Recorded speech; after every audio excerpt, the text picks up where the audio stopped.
La Bicentenaria. Entrevistas a personajes destacados de la actualidad nacional en el Perú. La Bicentenaria, solo aquí por Mano Alzada.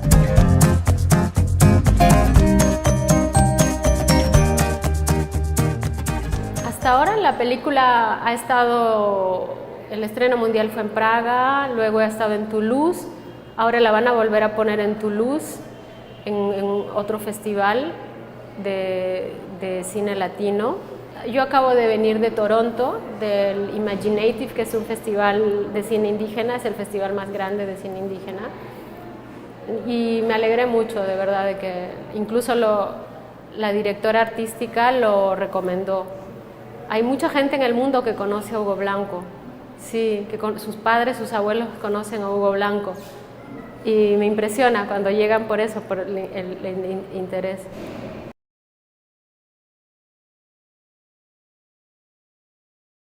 Mi impulso para hacer el documental sobre Hugo Blanco fue conocer a una persona viva que yo pensé que estaba muerta, no por el hecho de que era una leyenda. Yo decía, ¿cómo puede estar un mito vivo? Pero además, ¿cómo puede ser tan distinto a la imagen que se tiene de él, a lo que se habla? Y claro, siempre fue confuso que era Hugo Blanco, ¿no? Era un guerrillero, era un parlamentario, porque la imagen que se tiene en Cusco, cuando se habla de Hugo Blanco, normalmente se habla de el luchador que luchó y se arriesgó para terminar la explotación contra los indígenas, campesinos, indígenas que trabajaban el campo. En cambio, en Lima, por ejemplo, la memoria es más sobre el parlamentario, ¿no? Además, la leyenda negra, la mala propaganda, ¿no? Que es recordar solamente que iba con una soguita al Congreso, que iba con chompa al Congreso, que lo cargaba Lúcar, los más modernos. Son cosas tan triviales, tan distintas. ¿Cómo hemos podido matar ya a una persona que está todavía viva y que sigue en actividad política? Pero además yo lo conocí en un congreso campesino. Entonces Hugo Blanco era una más de esas personas y el congreso en sí me impresionó porque había una cultura política y de conversación entre los campesinos. Yo digo, ¿por qué yo tenía la idea de que los campesinos no tenían una cultura política?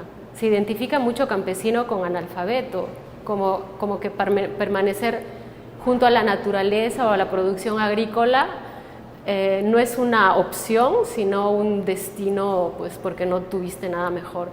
Y ahí yo encontré lo contrario.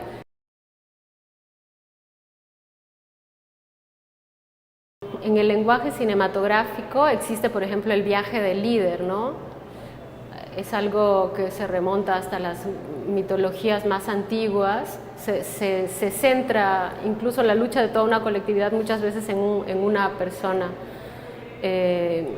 Y ahora estamos muy acostumbrados en el cine a que sea una persona, porque se habla mucho de la identificación del individuo, ¿no? Se quiere inmediatamente que el espectador conecte con alguien sentimentalmente. Y eso a mí me hubiera llevado, sinceramente, a hacer otra vez una estatua de Hugo Blanco, otra vez una historia individualista donde se vuelva a invisibilizar al movimiento campesino. Probablemente él, con esa imagen individual, que no es que la haya creado él, sino los medios, la identificación con la Revolución Cubana, con Fidel Castro, con el imaginario del guerrillero, etc., terminó opacando al movimiento campesino, ¿no? Y él más bien utiliza esa fama, para ir y volver a hablar a la gente de que ellos hicieron la gesta, para como luchar contra esa invisibilización. Yo sentí que él aprovecha su yo para hablar del nosotros. Y traté de hacer eso en el documental, de que sea una historia sobre Hugo Blanco. No podía ser una historia solo del movimiento campesino, que hubiera sido muy interesante, porque yo ya tenía financiamiento para hacer una historia sobre Hugo Blanco, ¿no? Esa era la historia que tenía que contar.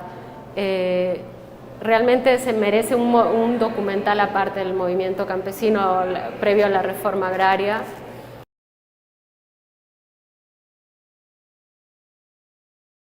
Bueno, yo no puedo decir que no tuvo nada que ver, porque las cosas no están en cajas que no se unen, ¿no? Pero mezclar las cosas tampoco, o sea, creo que son dos cosas distintas que se han unido demasiado, porque sí, hubo mucha gente que quiso luchar por los hermanos más pobres, ¿no? Más oprimidos, pero eso no hace que sea la misma lucha, ¿no? Bueno, sí, para mí eso era importantísimo porque eso es lo que yo aprendí haciendo el documental, me lo decían varias personas y esa es la perspectiva de la gente que ha tenido relación con el movimiento campesino. Eso no te lo dice un académico o alguien que conoce la historia por los medios o leyendo.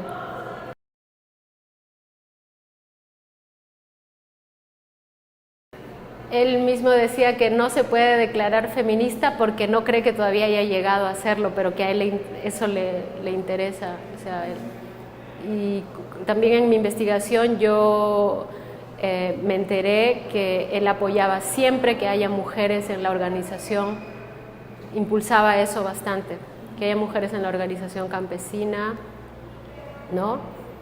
Que es algo que viene también, lo explica un personaje, Victoria Medina, en la Confederación Campesina, que tenían en ese momento 50% de mujeres. No, las representantes eran en ese momento en el Congreso solo mujeres.